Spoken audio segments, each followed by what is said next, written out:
We are beginning this meeting today with a very important update. We are welcoming Cindy Kastner to give us a downtown coordinator update. Cindy has recently been designated by the mayor to fill that very important role of downtown coordinator. Cindy, we have been waiting to hear about all the good things you're going to be telling us. You have about 20 minutes on the agenda this evening, so I'll turn it over to you. And council members, if you have questions, feel free to put them in the chat while Cindy's talking. Or Cindy, do you want us to wait until you're done, or can we ask questions as they come along? Well, you're welcome to ask questions whenever you like, but I'm hoping that my report is going to be pretty complete, that I will cover everything that I think everyone's concerned about immediately. Okay, very good. Well, go ahead. The floor is yours, Cindy. Thank you. Okay, great. Thank you. So thank you, Council, for allowing me this time to give you an update on my very busy 3 weeks. It's actually a little more than 3 weeks. A few days will be 1 month since the mayor appointed me to this position. And for those of you who know me, which I think is everyone, I've been with Reading my entire life, and downtown has always been a passion. When I was a kid, it was my happy place. So I'm really excited to have this opportunity to try and turn the corner with Reading as we welcome Alvernia and all the other great things that are going to happen. So I'm going to give you just a little update tonight on what I've been doing the past few weeks. And I think some of these questions were asked by you because the administration had directed me to some of the questions that you were interested in knowing the answers to. So first, I know everybody's concerned about cleaning and how will things be clean downtown. So we are about to sign an agreement with Hope Rescue Mission, and they will be providing services through a division of theirs called the Clean Team. And Councilwoman Cepeda Freitas, I know you already started this, so it was kind of easy for me to just ease right into it because Rob from the rescue mission had everything pretty much in place as to what he would envision this would look like. Right now, because we haven't entered into an agreement yet, they have been doing volunteer work, and they have been down there almost every day. They've been working with our Clean City crew, and the Clean City crew is doing a tremendous job of trying to keep Penn Street clean.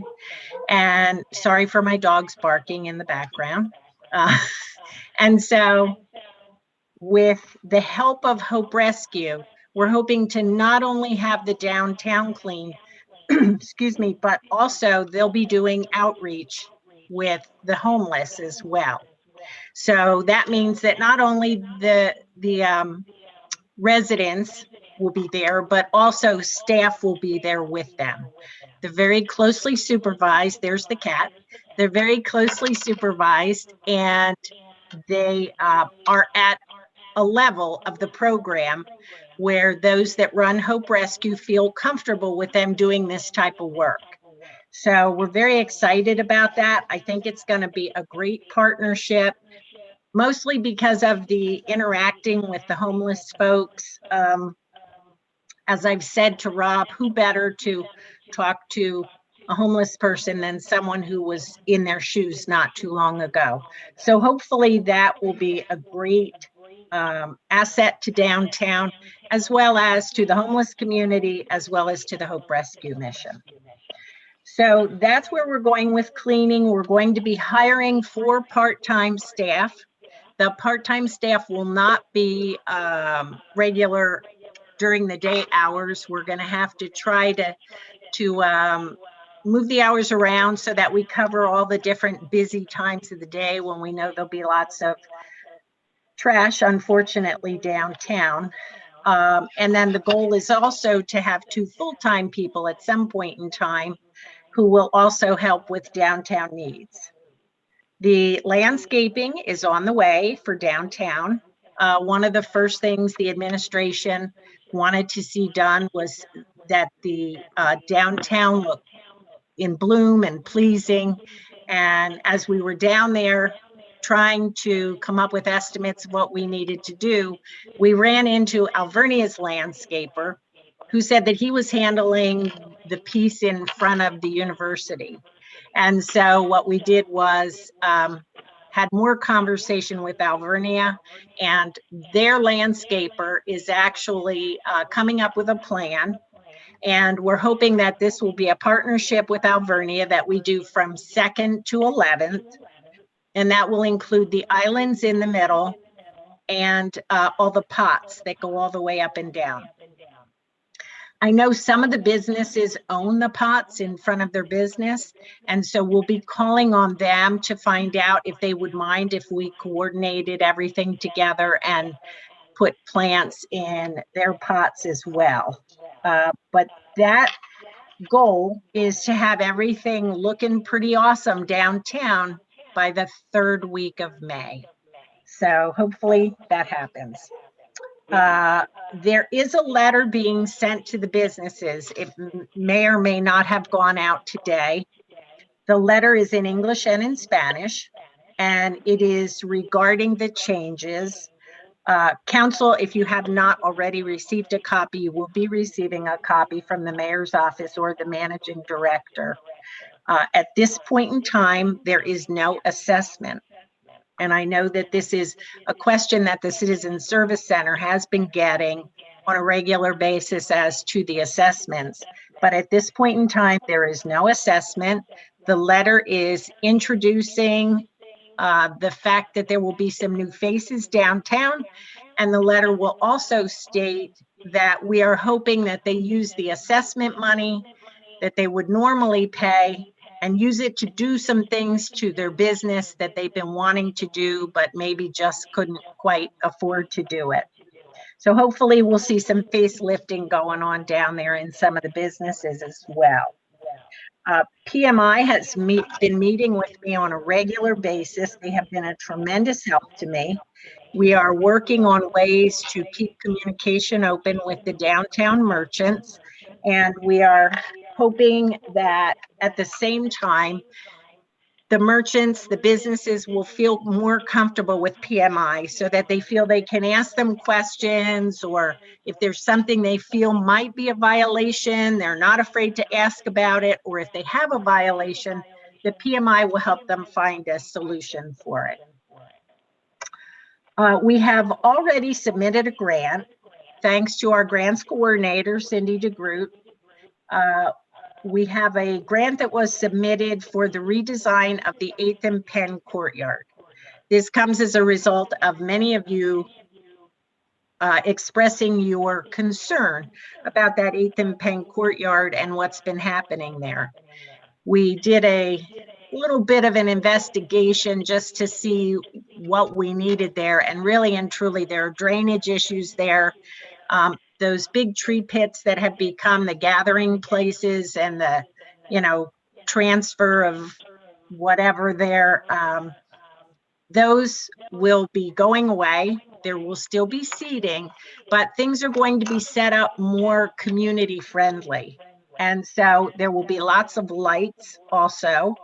We have not gotten to the design point, but when we do, we will certainly notify I believe you have a committee through the various council districts that meets regarding that particular courtyard.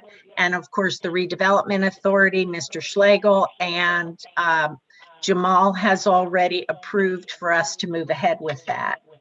So that is the 8th and Penn courtyard. Let's see. I had an initial conversation with the Community Foundation. They were very helpful and they're very supportive. And actually, I am meeting with them tomorrow, and we will have a better idea of what that support looks like going ahead. I have been meeting with Erin Gantz, and she is fully supportive of the city's efforts. She, as well as the chamber and everyone involved, are fully supportive of the city's efforts. and she has been very helpful in connecting the dots. So she was in on a lot of the planning with DID, and she has been very helpful in who did what and when.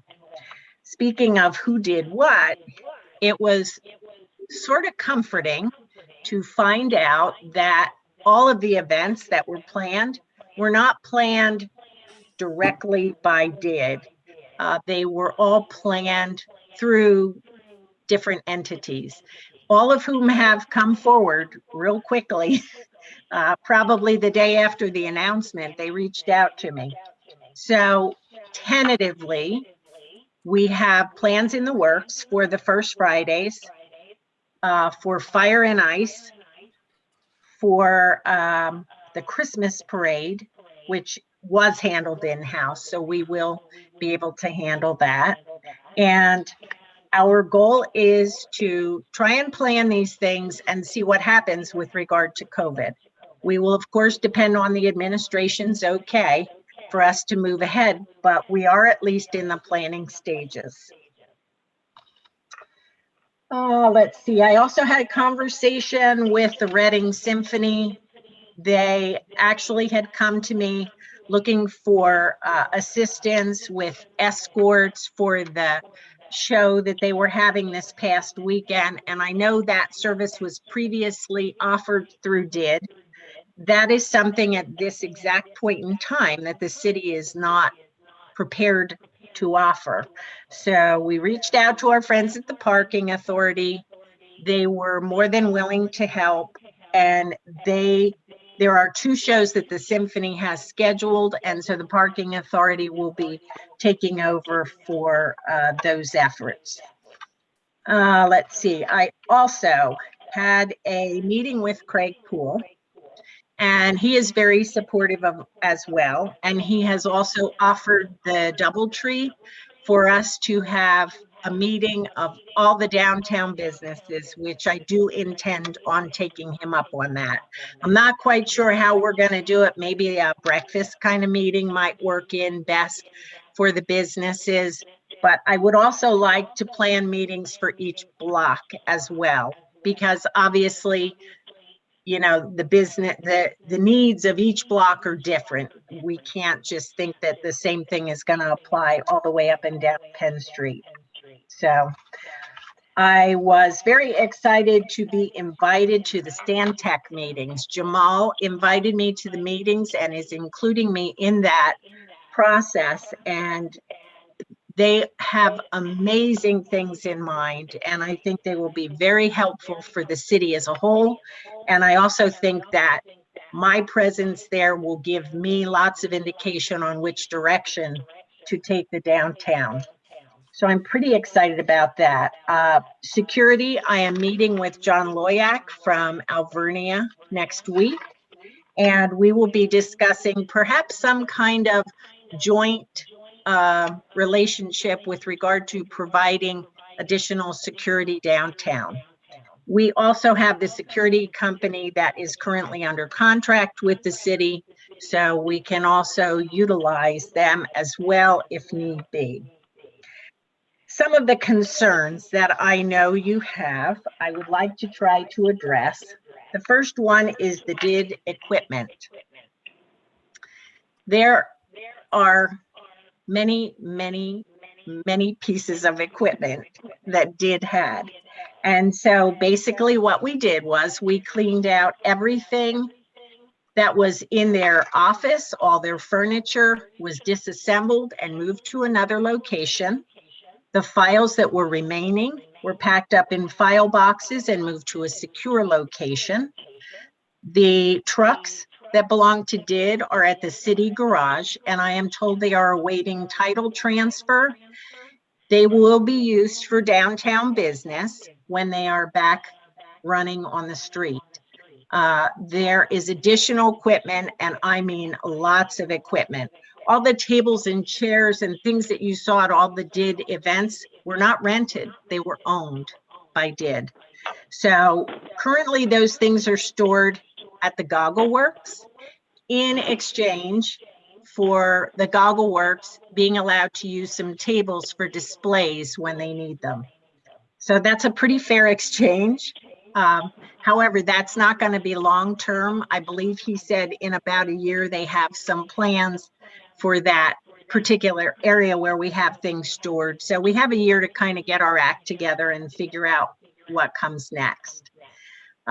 When the restrictions are lifted and activities resume, I am hoping that I can make much of that equipment available to the downtown merchants. I mean, technically they did assist in the purchase of it. So if a business is having an event and they need some tables and chairs or whatever, I'm hoping to be able to accommodate that. Someone asked the question of who is in charge.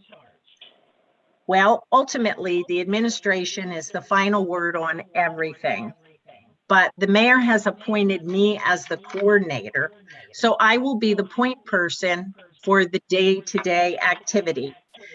In addition to myself, Steve Harity, the acting solid waste manager, will assist with the clean part. Rudy Estrada and his PMI team will be assisting on the outreach to the business owners. Captain Rogers is assisting with the patrol part. Maria Kantner from CSC is helping us with lists and mailing lists and more information. Cindy DeGroot has already submitted one grant for us, and we're looking for more. Naomi, the city planner, is working hard to review the information that we're looking to see what our new downtown will look like. And the mayor's chief of staff, Frank Dembowski, receives at least 3 briefings a week.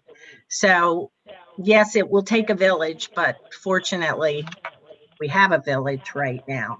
So I did talk to you a little bit about events, and I want to reiterate that everything is tentative based on the administration giving us the go-ahead to proceed. I'm sure many of you are wondering about the farmers market. I did put the request into the mayor's office for a decision on the farmers market, but we are preparing to go ahead with that as we feel optimistic that it will be a safe thing to do. The Courtney Schober, the manager of the farmers market, is extremely sensitive to COVID and to the proper separation and restrictions and mask wearing, and she enforces it very strictly and will continue to do so this year. They have selected the lot, the state lot at 7th and Penn for their new location. I know that you all are concerned about the fact that there really is no authority. There's no board of directors, and for right now, there's no staff. But we will move ahead as I've outlined for you, and we are working with what we have to work with right now. So I'm sure in my conversation with the mayor, we don't know that this is going to be a forever thing. We just know that for now, I have been asked to try to put things back in balance, and we are well aware of the advantages of having an authority there because there are many benefits to having an authority with regard to funding. But for now, we have the strength of the city behind us. We have the strength of Public Works and every department that is in the city, and everyone is on board. We have been getting tremendous cooperation. So I thank all my coworkers for that. And I'm sure that if you have any questions, I will try very hard to answer them. But just remember, it's not quite a month yet. So pretty much what I just told you is what I have, but I will be happy to answer any questions that you might have. Cindy? Yes. Yes, Strat. Cindy, everything was wonderful that you brought up here today. But let me ask you something. When they say clean up and pick up in downtown area, does this include behind these businesses and buildings, or just on Penn Street, or just the front of the businesses? Does this also include the rear, like Cherry Street? You know, some of those buildings in the back there, they got enough junk laying back there sometime. They could fill up, well, what can you tell me about that? Okay, thank you for asking that question because that is something I forgot to talk about. So we did have a meeting and with PMI and with Steve Harity, and right now Steve Harity is trying to find some kind of way to conceal the trash. Maybe it will be some kind of little screen or something. And PMI is very anxious for us to do that as well, because there is just, you're right, Cherry Street looks terrible. For right now, the cleanup is concentrating on Penn Street, but I understand that the DID area goes much further than Penn Street. We're hoping that the folks who are a little further out are keeping up with their piece and that the regular street sweeping will get it. But I agree, the dumpster situation, we have to figure that out, and we are working on that. Thank you for asking that. Thank you, Cindy. Thanks, Strat. I see Jeff has joined us, so we're gonna go through our questions and then Council President will take over. Cindy, I'm glad you answered that question because that was really one of mine. As you start to focus, are you using the footprint of where the improvement district was designated, or are you starting to work within the parameters of the scope that was presented in the Downtown Plus RFP? Because I think it's important for everyone to know where the city is concentrating their efforts. And so everything that you listed, is it for Penn Street? Is it for the, you know, in that capacity? And then I'm just going to ask fellow councilors to just raise their hand, you know, as for the questions you want to ask. So Lucien, with regard to your question, yes, right now we are concentrated on Penn Street, but we know that that is short term. We have several things in the works to try and decipher exactly which areas would be best served by us expanding. And we certainly don't want to neglect any area or any business, because the businesses on 5th Street and Washington Street and further are just as important as the businesses on Penn Street. But we had to start somewhere, so we chose right smack downtown to start. Thanks, Cindy. That'll be important to convey that message with support to the community. I saw Johanny had her hand up next, and then Donna. I just have a couple of comments and questions. So first of all, congratulations, Cindy, for this role and position. I appreciate your energy and your presentation. I love that we're using our assets, right? Because every community-based organization, every entity that makes the downtown is an asset. And I love the collaborative efforts and partnerships. I just want to remind that, you know, our business community is also an asset. So we have to also tap into them as a resource. And when it comes to like the Cherry Street dumpsters, for example, maybe we need to have more conversations with our business owners to come up with a unified solution so that they also have buy-in.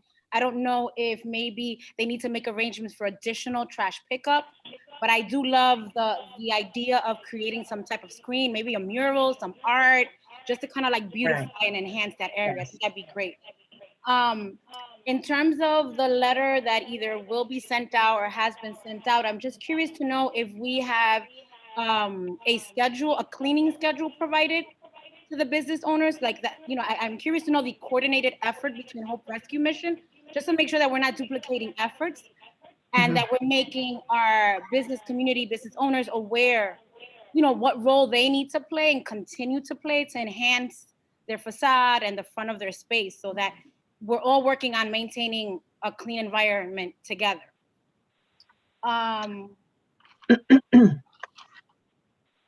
I love the idea about using the DoubleTree and it sounds like you described some type of downtown business open house right? Providing a space for business owners to come together. I would Yes. recommend maybe 2 schedules on the same day just to accommodate and also to just keep mind of the number of people that can be in the same space at one time. I would be curious to know maybe the role of our community police, because I know we did receive a grant for downtown community policing, and how they can play a role maybe, or a collaboration with RPD as it relates to just being visible during special events. I don't know if that's possible, if that idea has been explored. And again, I love that you are tapping into, like I said, to the different community partnerships. Remember, there's a ton of agencies that I know would want to play a role in these larger events. So just be mindful of them. I also believe that there's an opportunity for businesses to also offer some type of sponsorship towards larger events. You know, once we get buy-in and input from the business community, I think things will be more streamlined and Yes. more successful. And I would recommend perhaps maybe like some business surveys just to get input from the business community, business owners, in terms of what they'd like to see and also what they'd like to provide. Sounds And good. lastly, any conversations regarding trash cans or recyclable cans, just to encourage folks as they're walking in the area to dump their trash either in a trash receptacle or in a recycling bin. So that's it. But thank you. Great work so far. So I appreciate your presentation. And I look forward Thank you. to us continue working with you. I Thank got 2 hats here, so. Yes. Don't we all? Thank you. Double hats, Thank you. right, thank you. Well, to address the question part of what you had to say, the schedules, no, there was not a schedule included in that letter. That letter was really just to, I feel, put people at ease, let them know the city has your back. We're not just, gonna leave the businesses hang. The mayor is wanting to make everyone feel comfortable with the new situation, however short or long it may be. So there is no schedule, but once we have all that organized, that gives us another opportunity to go out and talk to businesses and let them know, hey, this is going to happen at this time and that time, but you may want to go out right after lunch and check in front of your place. And one of the things that came up at one of the meetings I was in was that a lot of business owners enter their business from the rear and never see the front of their business. So we're going to be very encouraging for people to look at the front of their businesses and see how they can make that look better. And wait, you had one more question I wrote down. Community policing, I will defer to the chief for that. I will send him an email, let him know that you inquired of that. And business sponsorships, absolutely. And also the trash cans and recycle, we already have an idea for that. Steve Harity is working on that, and hopefully that will come about sooner than later. One last thing, if I may, is, and it's something that I see happening in the near future is maybe creation of Black captains. I know when the former DID, years prior, there was a lot of talks about Black captain programs that might help facilitate the work that we're trying to do in the downtown. And I remember you mentioned something about pots in front of certain establishments. There was a time where on my particular block, the city thrift shop owner, she would make it a point to beautify this block, and she would do the plants, and then each business would give her money for the plants and for the work. So it was that type of, right, she enjoyed doing that. Some of us didn't have the time, right? So she would maintain this whole block. So I thought that was such a nice, neighborhood thing that we did back in the day. So just want to put it out there. Thank you. Okay, thank you. Okay, thanks, Donna. Go ahead. First of all, thanks, Cindy. I can remember in our younger days when I was a reporter, you're being active back in those days. And there were different iterations you were involved in, from Reading Merchants to Penn Square Commission. Yes. That. So I guess we all turn up again one way or another. That's right. A couple questions for you. The landscaping. with this partnership with Alvernia's landscaping folks, will they be also maintaining, or how are we going to be maintaining? Because I can tell you from many years of working on that myself, I know where the thistle patches are and all sorts of other issues on those islands, you know. So they were, the landscaper was very pleased to see that there was so much to work with. Right, we have Because some perennials in there. Right. Manuals. what the volunteers have done, there's lots in there to work with. So he was very pleased to see that. Because Alvernia is now going to be downtown, their staff will have a downtown presence as well. So we have already gotten Bill Murray from the Water Authority to commit to the watering. Right. So they will come and take care of that for us. And between Alvernia staff and our staff, we will make sure that we have a schedule of who's checking it, what days. We'll make sure that it's not neglected. I'm just very worried about 4-foot weeds like I saw that summer of Yes. 2019, which really put me, I went out and started doing it. Mhm. And literally those weeds were so entrenched, it was almost hard to pull them out. Plus, beyond that, just the image that gave our city, which was a very, very good. Yes. So I'm just, maybe it's the old farmer in me, but I'm just determined not to see those weeds proliferate again. And again, I'm willing to help. If that happens, I'll go down there and start pulling them myself, but I'm hopeful. I'll we make have a note of more that. I'm hoping we'll have a more organized way, but I'm certainly willing to do that again after having done it for other years. Also, the downtown website, I know Did used to take care of that. What's the status of that at this point? So the downtown website was dismantled, and the IT department was able to get into it at some point, but I think there was enough not remaining to make it viable. The destination downtown is still alive and well. That is currently being tended to by Erin, although she is willing to do whatever we need her to do, but I'm hoping that that will transition maybe with Christian Crespo as well, to have it more Reading oriented, less vague, more specific. And I So, but think she is willing. The Community Foundation is doing the Downtown Alive website, correct? That's my Yes. understanding. Currently that's sleeping, yes. Yeah, yeah. Okay. Thank you. Okay, Marcia, go ahead. First of all, I want to thank you, Cindy, for all the energy you have and your philosophy of collaboration, because that's the only way this could have happened. I also want to thank all the department heads that I see on here and the mayor's office and managing director, because everyone's worked together through something that was quite a challenging situation and able to move it forward. But I think, as had been referenced before, we need to have a strong base of people.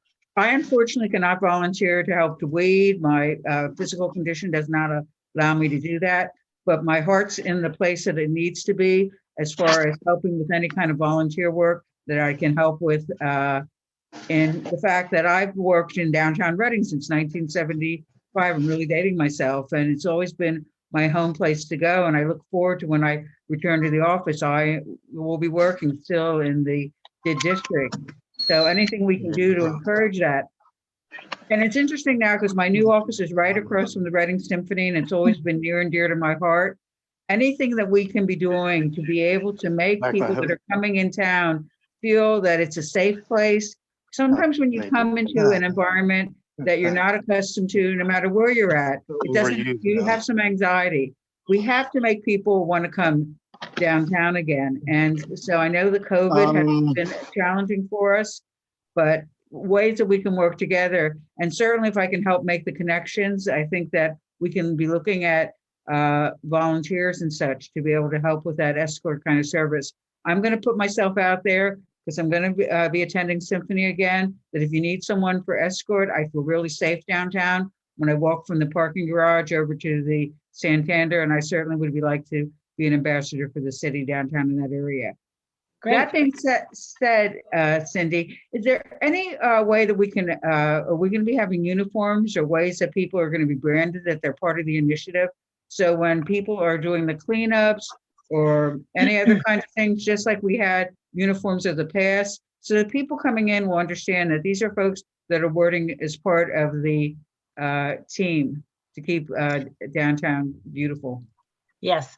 So currently, until we get a little more organized, shall I say, for now, we thought it would be a great idea to have all the workers downtown wearing the Reading High Championship 2021 shirts.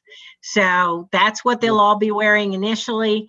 We thought it would be a great tribute to the team, and the mayor felt badly because of COVID. They couldn't have as big a celebration, although they had a pretty awesome celebration over the weekend. But the shirts will also be a reminder to us that we have champions from 2021 as well.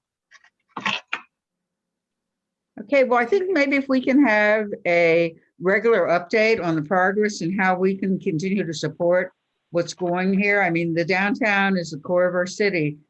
The one other comment, I think I like the idea of having the businesses look at how to maybe redirect their money to fixing up their properties. If we can have some kind of incentive, some kind of competition. I know when they had the scarecrow contest, that was a big hit.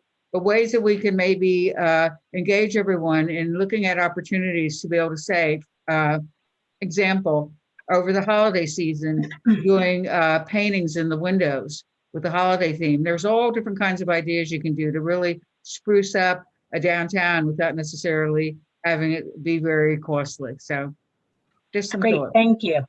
Thanks, Thank you. Marcia. Thank you, Cindy. I know we're well over our time, and I have written down several questions. So I think what I will do is Marcia's request is a good one to try to get regular updates, Cindy, from you as you're navigating this. 3 weeks is not a long time, and you've already presented a lot of good information to the questions that we had. I can't thank the mayor enough and you and the administration for focusing on how important it is to pick up in the gaps that were created when, the authority went away. And that's exactly what's happening, and I appreciate it. Just so that you and everybody is prepared for these questions, I'm going to submit them to you. Maybe this is what you can start with next time, maybe in 2-3 weeks when you come back. I'm concerned about, you mentioned, in addition to yourself, 6 other of the city staff, so a team of 7 right now, and the stress on the capacity of all of you currently in your positions to add additional responsibilities. The staff of 7 is already bigger than the entirety of the DID. That was there, right? So I know that you will continue to do great things. I just want to make sure that we are supporting you in every way possible and providing the resources that you need that we as a city need to be able to further effectuate and transition whatever this next step is going to be. I'm also concerned where Marcia alluded to with the branding and visibility. It brings a sense of, I think, safety and placemaking. And I know that in addition to t-shirts, all of the equipment that you were mentioning before is all branded with the DID. So that's something I think you will be addressing in the future. Yes. 2 other things to add to your list and report back when you have would be really, what does the dissolution, I guess, or dissolving the authority in itself, what impacts does that have on our exit strategy for Act 47? And also for us, in our budget and our capacity. And then finally, what role does the public-private partnership continue to play? And I think that will probably be a really good segue then onto Council President, because I know that has been something he's been guiding and leading. So Cindy, those are some questions that I have. I have a few more. Council President, I'm going to turn it over to you to be able to wrap this up. And Cindy, thanks so much for giving us that thorough report and really putting your heart into the downtown. Absolutely. Thank you.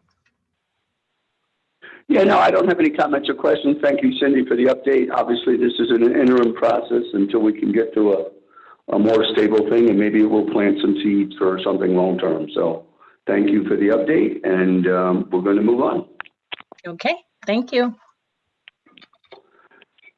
All right, Lucy, the next item on the agenda is the, I don't have the agenda in front of me. I apologize. Police promotion requirements. All right, so do we want to, is the chief on the call? Do we want to turn that over to Yes. him? He is on the call.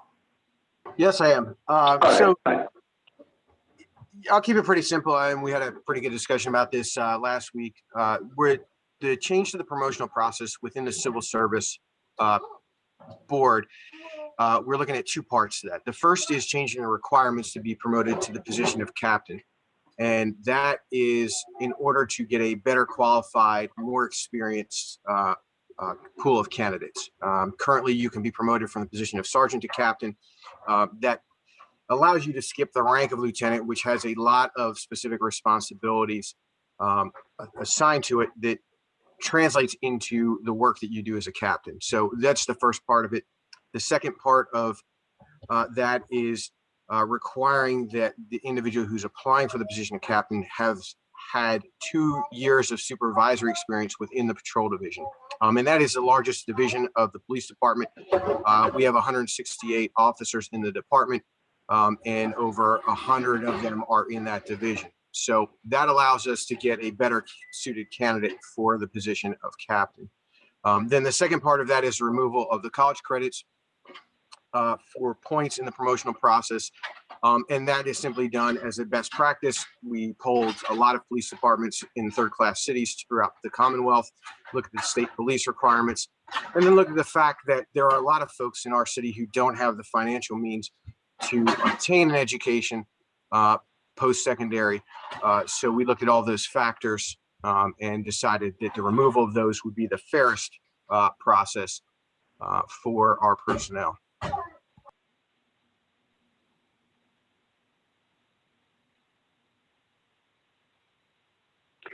All right, any questions or comments, anyone at this point?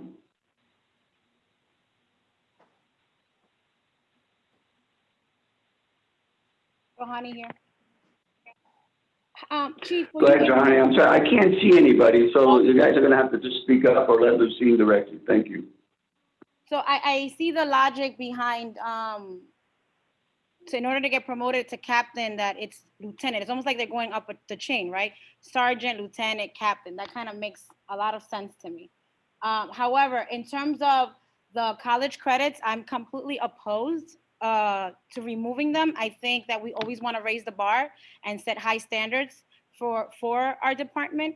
But I am curious to know what the percentage of current officers have college degree, not even college degrees, college credits versus those that don't. I'm trying to understand the logic, because when I heard you speak of like census data in terms of financial capacity of folks, if I looked at the census data, I think I'd be considered poor, right? However, I have a master's degree, so that didn't present a problem for me to pursue a higher learning. Do you know what I'm saying? So I never want to use the financial means or not, because there's a lot of financial aid. There's, when there's a will, there's a way. I think that we want to look at how do we continue to better the outcome of our police behavior, performance, and in terms of their interactions with community. And I know there's data that supports that a officer with college performs better than one that doesn't.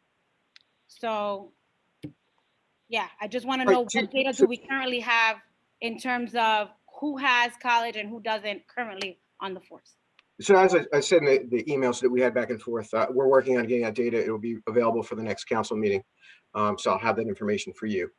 Again, we're looking at best practice. We're looking at overall within the civil service process, which allows us to get the best candidates through the testing process. That the college points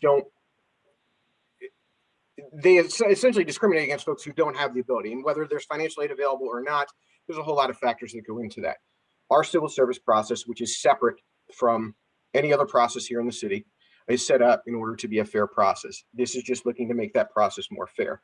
I want somebody who's going to test well within the civil service process, who understands how we police this city, what our policies are, what our procedures are, and not someone who simply got a college degree 10 years ago, who's going to get some extra points in the process. Like I want the best candidate. I don't want the candidate who has a college degree to jump individuals who are actually better qualified for the position.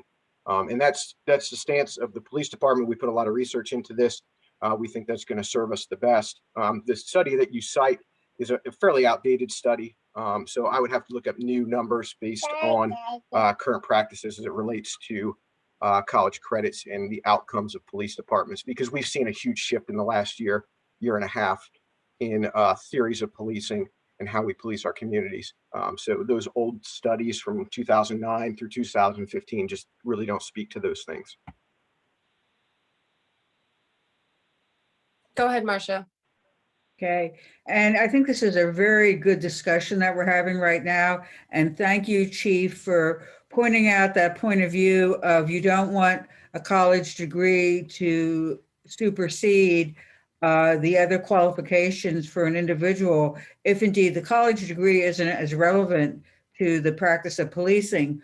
But I also agree with Johanny in that we want to have people, we want to raise the bar. We want to encourage people, if they haven't come on board with a college degree, that we really want them to look at going to institutions that, first of all, there are quite a few of them that offer financial aid, and also that they have tracks in criminal justice. And so I really would like to look at a way that we can integrate that encouragement to be able to go for the degree, and maybe even that be helpful in when you're being promoted, that you be able to not only have the experience that you need, the supervisory experience, but that you've pursued a degree in the field of criminal justice or whatever is relevant to the practice. I find that as myself as a professional, there was a real big difference in how I was able to conduct myself professionally from the time that, I was right out of school, even though I was, a social worker in the raw. When I received that college degree and went on for the master's, it really made a difference in my perception and my ability to serve well in the community. So I just want to keep that in mind. And if you could, when we have further discussion, be able to bring back some thoughts on how we can incentivize college education. Yeah, and I absolutely would welcome an incentive program that would allow our personnel to receive a higher education, level the playing field on that grounds. We don't have that now. It's not going to be anything we're going to be implementing anytime soon because of the financial constraints of the recovery plan. So while I welcome that, and I think it's a great idea, it's something that's going to be farther down the road. I'm looking at the immediate needs of the police department and being able to promote the most qualified candidates for our supervisory positions, especially critical ones that advise me on a regular basis as a captain. I haven't seen any real difference between folks who have college degrees and don't have college degrees within the police department in terms of their ability to supervise and police. And again, we're talking about promotions, not entry level here. So the experience you gain throughout your career in law enforcement is much more critical than having a degree, especially one that's not related to the work that we do. Go ahead, Johanny. So Chief, I just want to make sure I understood what you just stated. So are we trying to make these changes because there's some internal promotions that are pending because the individual may not have the college credit? I just want to make sure we're careful on why we're trying to recommend changes. Is it to accommodate? Absolutely not. So that's not even something to consider. That has nothing to do with, I don't even know who's eligible. We don't have any active tests that are going to be occurring. We looked at the process and we're looking to change the process to reflect best practice in law enforcement. This has nothing to do with one individual. Thank you, Chief. Thanks, Chief. Any other questions from council since Jeff can't see the screen? I'm just giving people, yeah, go ahead, Donna. And I think I see both sides of the arguments. I tend to favor the idea of a college degree, but I know in a profession that I've retired from, the degree wasn't as important as experience. So there are variations in professions in terms of what makes someone best at what they do. So So I just look forward to the chief providing us with more information on the point of reference he's advocating, as well as some things that we have all been reading, which I guess the chief you're looking at is as older data that does do that recommendation of the college degree. So I just look forward to reading everything and really trying to filter it and understand where it's coming from. So thank you. Yeah, Counselor, we'll have that updated data for the next council meeting for the county before, so that we have a discussion. I just want to reiterate again that this is an overview of the process and best practices. This has nothing to do with who is eligible or who is not eligible for promotion. There's a reason why we have a civil service board, and that's so that this process is impartial and not influenced by anyone. And that's what we're trying to do, is to make the process as fair as possible within the rules of the Civil Service Commission. Thanks, Chief. I have a couple of questions, and I think it goes to process and best practice, because that's really, where I can come from. I believe that, the intent also is something we talk about often, which is retention. And, that could fall into the incentives, and possibly, like Alvernia has a strong criminal justice program. And they actually have a Reading Collegiate Scholar program. I'm wondering if the recruitment is happening on that side, or, further opportunities have been explored potentially to be doing direct recruiting from students who are coming out of those programs, for the force. I think, possibly could help with the retention. I know that there are ties to the academy. In addition to that, I think that the potential of, like you said, in the future, putting in an incentive base for those who might be interested to continue their education could be a great retention strategy as well. So, if you're interested in pursuing an associate's degree or a college degree or furthering, then, stay within the city for X amount of years afterwards to make up the time or that incentive that's applied. So I think really also for me, this is maybe a little bit of a conversation around leadership development. So, for sure, if you have people who are in the field and who have been part, of the city and the force, what opportunities are we providing them for furthering their professional skill base through leadership development? So it's not necessarily about a college credit. It's about building the resources for those future leaders that are currently, within. So that's where I will be using the framework to continue to listen and learn and read around what you present to us for this matter. In addition to, like you said, there's been a paradigm shift in the last year alone with how we are looking at our police force, the individuals who are going in and best working with them and our community.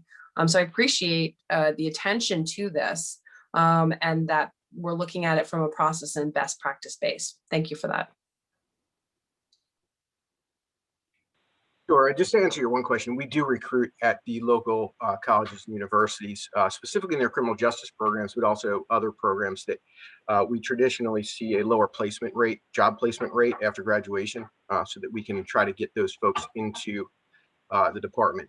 We do offer a lot of professional development, and those are programs that are specifically geared towards law enforcement professional development through Penn State and the Pennsylvania State Police. There's police supervisor programs, police executive programs, and the state police runs a very intensive 2-week-long leadership development program. So we try to get our personnel to them as much as possible in order to do those things. And to your point of retention, one of the issues that we did look at when it came to these changes is the retention of folks that we want to see advance through the ranks. So if we have personnel who are interested in getting promoted, because some aren't, but if we have folks who are really interested in getting promoted, we don't want to lose them to a city like Allentown or York or Lancaster or Harrisburg, where college credits aren't used in the process, specifically if they don't have them, so that they have a better opportunity to get promoted within another organization. Thanks, Chief. Just a follow up because that I didn't know about some of those programs at Penn State. Are those certificate programs? Are they like continuing education? Because what type of I guess continuation is that? You know, is that, do they receive certificates or? Yes, they're certificate programs. They're continuing education certificate programs. Okay. Looks like Johanny has another question. Well, not a question, more of a comment, because I think that instead of eliminating college credits, maybe we need to add additional wording like continuing education credits and Okay. things of that sort, because we can, you know, I believe that if there's a plan in place, a promotional plan of how they can be promoted from one position to the next, that there's an equivalency. So if you don't have a college credit, but you have X amount of webinars, training, certifications, et cetera, then there's that gives you points towards getting promoted. So Right, the problem with that is the Civil Service Commission has to be able to quantify those things. And there has to be some kind of way of evaluating them. And we can't have one individual attend some training that doesn't count or another training that doesn't count. So the only way they could do that, and Steve Price would probably be able to answer that question a little bit better within the laws of the Civil Service Commission and how it relates, because we're required to do that as a third-class city, as to how that process would look. But I don't think that we can just give a credit for a course that somebody took, because they're all different.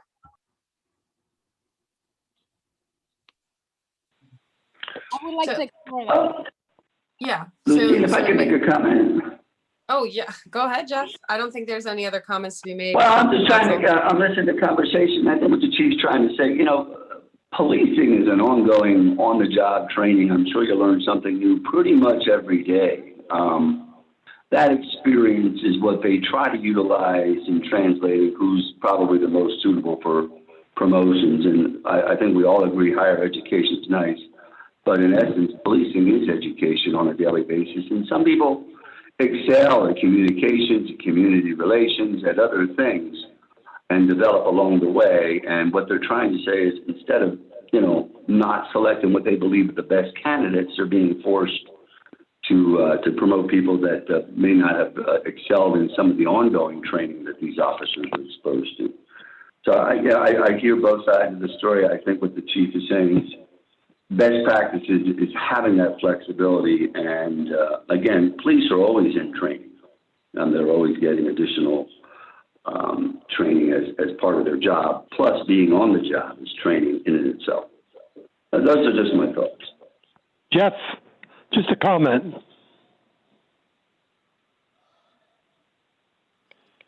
Go ahead, Jeff, Go ahead. Chief, you know, I'm an advocate of college credits or people with credits coming on the job. But I've seen people come on the police force with jobs. I wouldn't want them working with me. They got the credits, but they could never perform with those credits. That's a big thing when you become a police officer. You must be able to perform. Okay? And again, I'm not against credits, but let's make sure that we're not just going to use a college credit for a promotion. Thank you.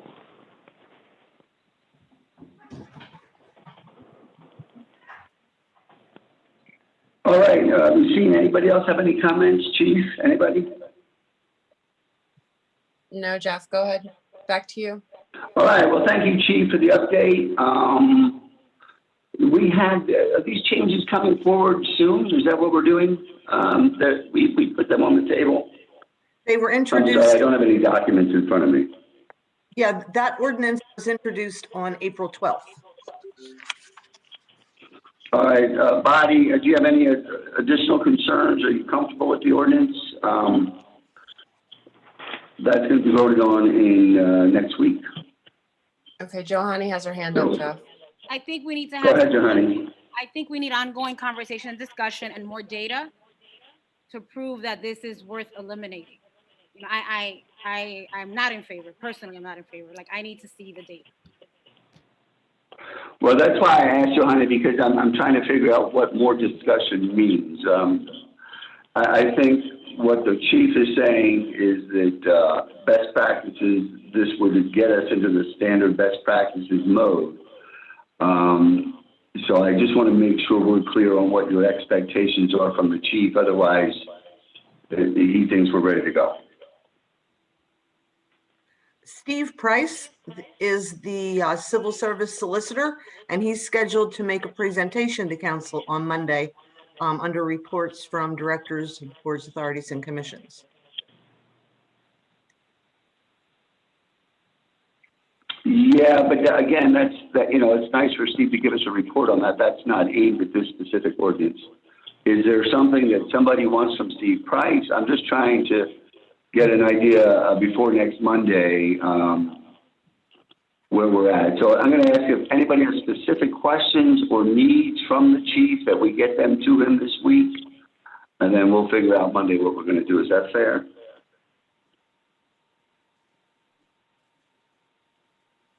All right, I'm not here to, I apologize, I can't see anyone this evening. I'm kind of remotely accessing the call. I'm actually via the phone. So, all right, so that'll be our game plan. I think if there's things that people want to delineate by next week, they have to be communicated. That way we're not just putting something on hold for no reason. So I just want to make sure we're clear on that. A lot of good questions. All right, thank you, Chief. And Lucina and Linda, what's the next item on the agenda, please? The next item is panhandling and loitering ordinance revision.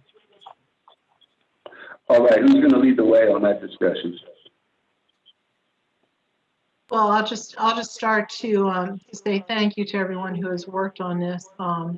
Many of you know I've felt somewhat frustrated that it's taken so long, and I'm sure there are still things we're going to be changing and adding to it. But I think as we heard from Cindy talking about the old downtown model and a new one which involves Hope Rescue Mission and some of their staff outreach to the homeless. Now is the time to look at this. I mean, in terms of, we know that some folks will be getting help through Hope Rescue staff. It's going to be Hope Rescue Mission staff. It's going to be there, but certainly for those who practice aggressive panhandling, that is to the point of interfering with normal public life. This is something that I believe we need to really concentrate our efforts on and come to a final piece of legislation that the body is willing to discuss and then perhaps act upon, hopefully within the month of May. Again, as it gets warmer, outdoor dining, all these other things, it's important that people feel comfortable and that folks who need help can get help. So I guess the major part of this to look at is the violations and penalties section. And again, I missed the meeting that this was talked about. So I'm assuming the chief would like to speak to this, and possibly councilors Goodman, Hennenschutz, and Cepeda. So I will defer some of this to Sergeant Fegley. He's been closely working with the mission on part of that. However, one of the changes that you'll see in the updated ordinance is that there is a fine attached. That is required. We have to have a fine in place. We can't just sentence someone to community service. Legally, we can't do that. So there has to be, they have to have the ability to say, I would rather pay a fine than do community service. But beyond that, I'll kind of kick it over to Sergeant Fegley to talk about the coordination that he's been doing with the mission, which is really the critical part of this for that community service piece. You heard about from Cindy in her presentation about what they're doing downtown. This would be a further continuance of that.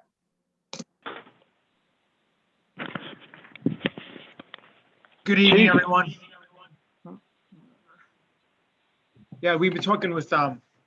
Turchi from the Hope Rescue Mission. He's excited to do this. He's definitely been a part of it. He's been working downtown for quite a bit. He just was interested in what kind of format, if someone does not fulfill their community service, what the process is to refer that back to us. And on the legal side, how do we go about enforcing that type of community service? Trying to do this without involving probation is an obstacle that we need to work through, but That's part of the ongoing conversation right now. Jeff? Jeff? Yes, Jack, go ahead, sir. Whatever we do in this ordinance, we must be consistent. Now, I hear them talking about downtown.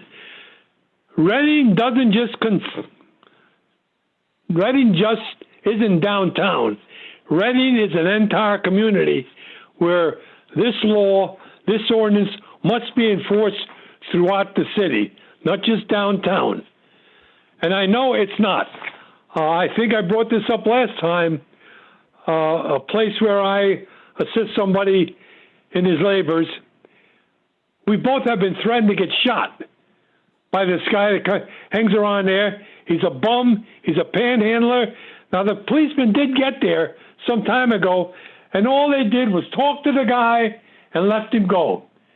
This doesn't work. I know where guys that are panhandlers and bums, they get in front of a district justice. The district justice isn't, a lot of times, they're just looking for, I'm sorry, and they let them go with the understanding they're not going to do it again. A month goes by, and they're back again. If not with that district justice, with another one. We must be consistent in anything that we're doing to enforce this new ordinance. Thank you.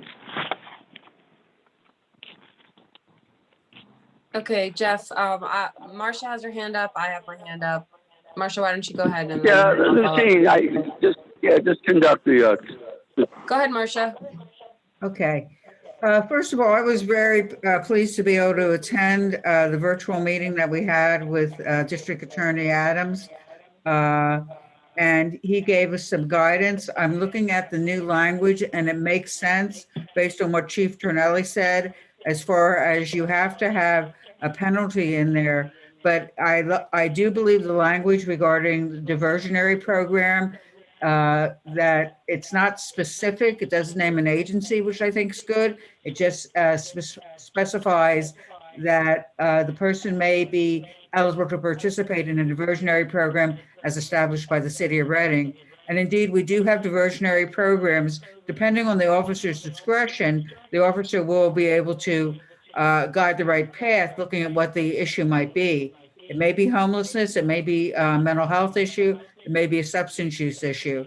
And so I know that the officers do receive training in how to handle that. So I'm pleased with that language. And I'm also pleased that the Hope Rescue Mission is willing to partner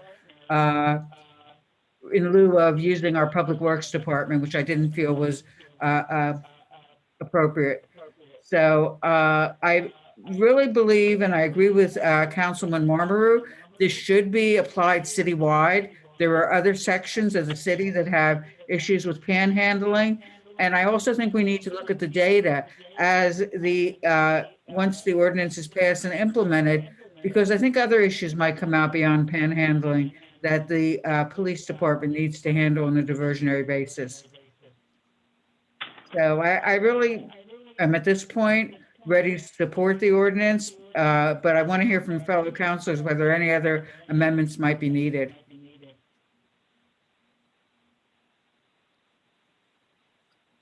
Thanks, Marcia. I think that where I'm coming from is that I appreciate the due diligence we're doing with this consideration. The individuals that we often see who are panhandling, this is to first and foremost address them and their potential needs. I'm worried. My biggest caution is that this ordinance is going to be duplicative on top of what we might already have. For example, if someone is being harassed, if someone is publicly intoxicated, if somebody is urinating in public, if somebody is defecating in public, if somebody is using drugs, those are all offenses right now that the police should have no reservation to address and move forward as they typically would do in any other situation. A lot of the concerns that we've discussed with the excessive panhandling and loitering are those same issues. So I want to make sure we're not layering on top of each other what we don't need to do in excess. So instead of creating new laws, how do we better enforce those that are in place? You know, so somebody's not saying, well, is that the excessive panhandling and loitering that they're doing? Or, you know, for the fact of the matter is, what is that individual doing? And if there are refractions, there's consequences. So I believe that what I need to do, maybe I'll ask for support on this, is really kind of look at these pieces side by side. To say, what is this, you know, proposed panhandling and loitering covering or giving the ability to enforce that those others don't? Because we do want this to be as equitable as possible. So it's not just, I don't like you standing there, now I'm going to give you a fine and tell you to go away somewhere else. Because this does need to be citywide. We do need to take into consideration the individuals. These are people. And how to best, you know, support them and our city at large, everyone. So those who are being made felt uncomfortable by those individuals who are in an uncomfortable situation in their lives. So, Lucine, to that point, Linda, did you want to walk through what this ordinance does? My understanding it's an amendment to an existing ordinance, and we're not necessarily creating new things. And maybe I'm wrong, but do you Yes. mind giving us an overview, please? Yes, that's correct. We currently on the books have chapter 353, which is loitering and obstructing public places. And the way that language is drafted makes it unconstitutional. And it's not something that the police can use. So I was asked 3 years ago by John Slifko to take a new look at that. So what I did was take a look at that, and I found replacement language from Lancaster and Harrisburg that worked with the constitutionality and then added the aggressive panhandling too. So this is an amendment to chapter 353. So it defines what panhandling and loitering is.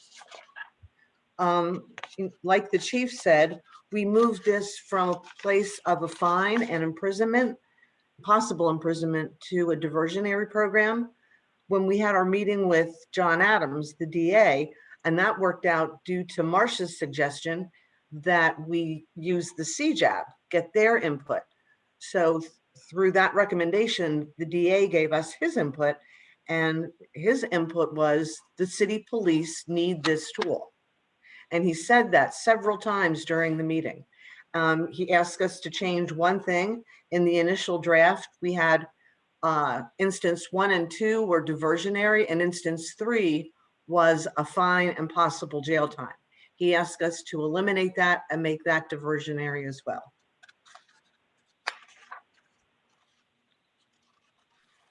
That was. Okay, any other questions?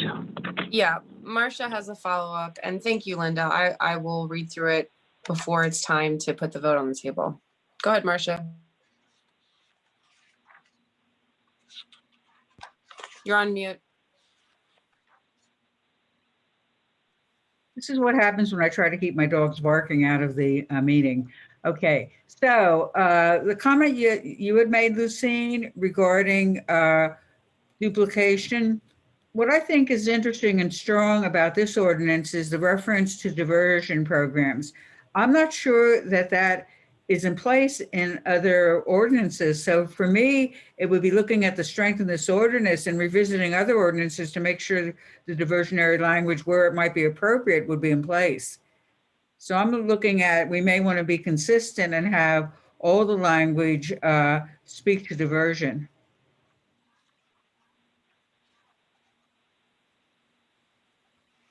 Thanks, Marcia. That's a good point. Anybody else? Go ahead, Johanny. I think this is a great starting point. I think that we've made a lot of the necessary changes. I appreciate also the fine aspect is not excessive. But I think it's important to maybe identify key partners. Yes, Hope Rescue Mission is one, but then there's other agencies that deal with the mental health specific or the substance abuse specific. So it'd be nice to have some type of, I don't know if it's a linkage agreement, a partnership, an MOU. I don't know what the term is, but that we establish with all these partners that are in our city so that they can help support the effort and kind of like be on call if the, you know, or be part of this diversion program rather.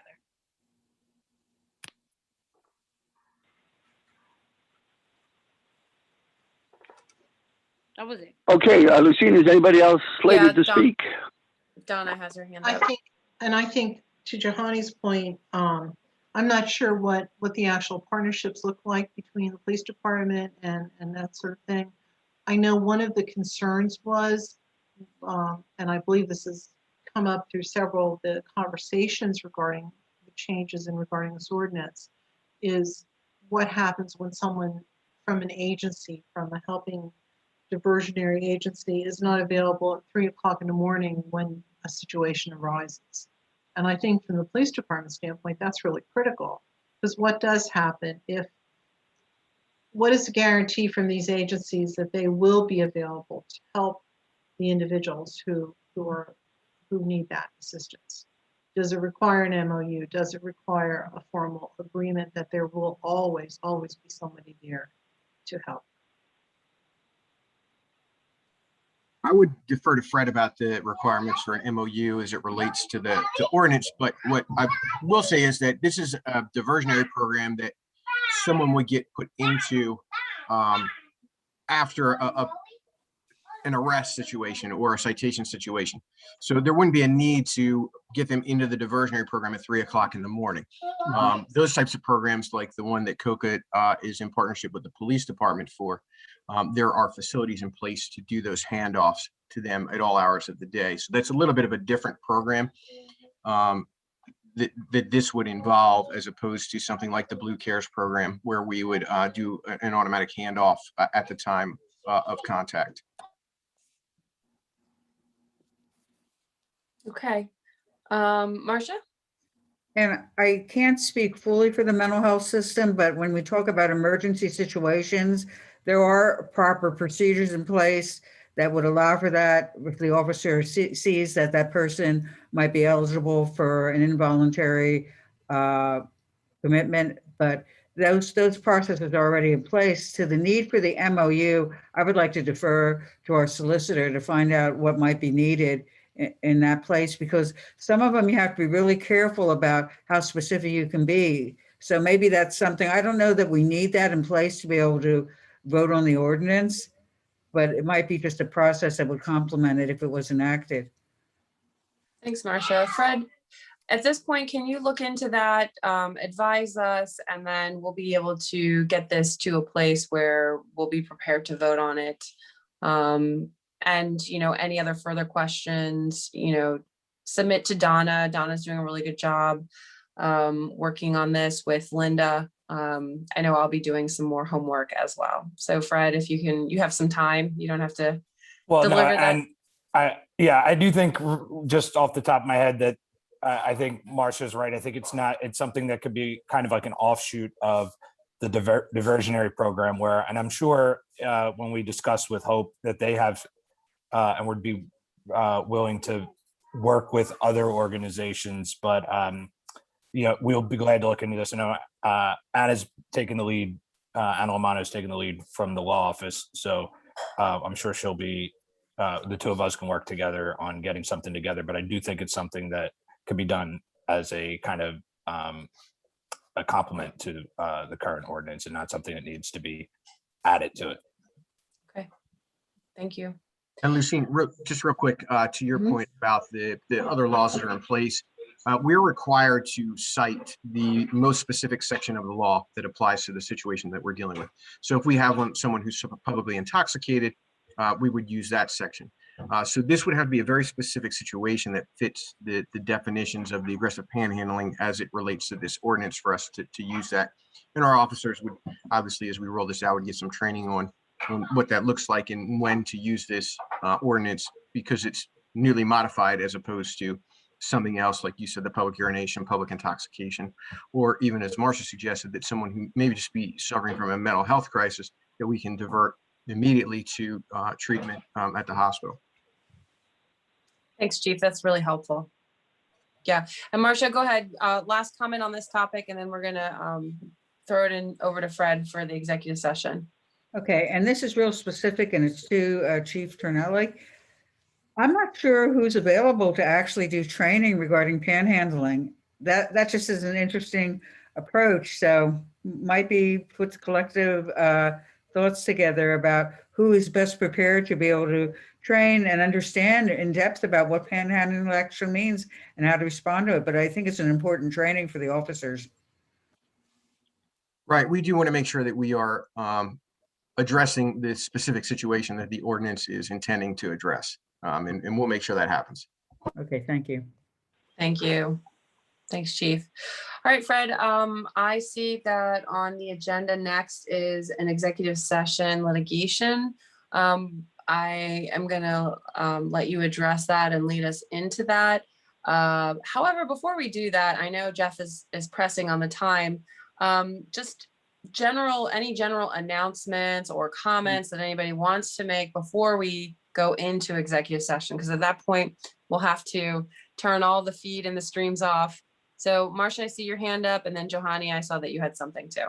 Yeah, and there is an issue that I would like to work with the administration regarding signage at the pagoda in the respect that we do have language that says that there are certain infractions, but we have to make sure the signage includes the name of the ordinance, the reference to that, because when it does go to a district magistrate level, they have to be able to know that there's a certain city law that's been infracted. So I will be asking to work for the administration and Public Works to look at the actual signs that have been placed there to make sure that they're consistent with the ordinance.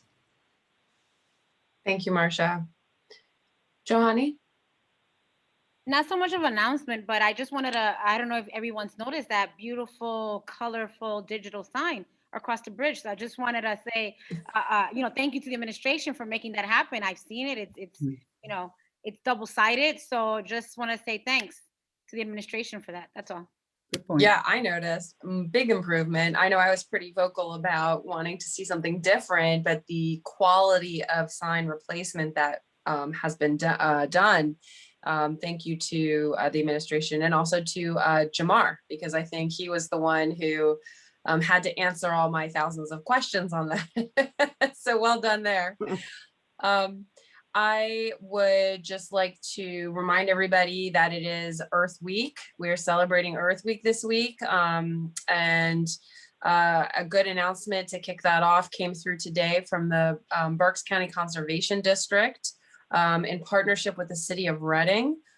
We have received an award to partner and focus on the urban ag that we have discussed in terms of identifying vacant lots and using it to address some of the blight in our city and the stormwater retention and beautification and greening. So we also just received notice that the second component to that, the education and outreach, which is necessary for the community members to help design that and provide the materials, was approved. So we're 2 for 2 on that. That's a really exciting announcement to kick off this week. There are some exceptional activities that are happening, I think, through the Department of Public Works, through the Reading Beautification, the Great American Cleanup. Individual agencies are doing things. So really a good week to try to tune in to doing something to support taking care of our Mother Earth. So everybody, please make your best effort, whatever it could be. Donna, I see that you have your hand up. Sure, and I'll make this quick because I know we're under some time frames. Arbor Day is Friday, so that it's another in coalition with or collaboration with what Lucina's talking about. That will be celebrated at City Park 1 o'clock Friday, but trees will be planted throughout. There's 12 trees that will be planted. I just was able to actually go to the Shade Tree Commission meeting this afternoon since it was at 4 o'clock instead of 6 o'clock.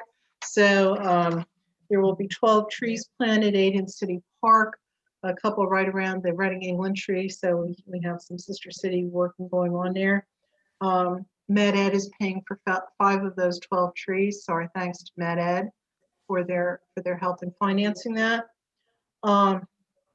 One thing that came up at the Shade Tree Commission, which I think is of interest to all of us, And everyone's aware of the tree pruning on Fifth Street that goes from Laurel all the way up to the city line in North Reading.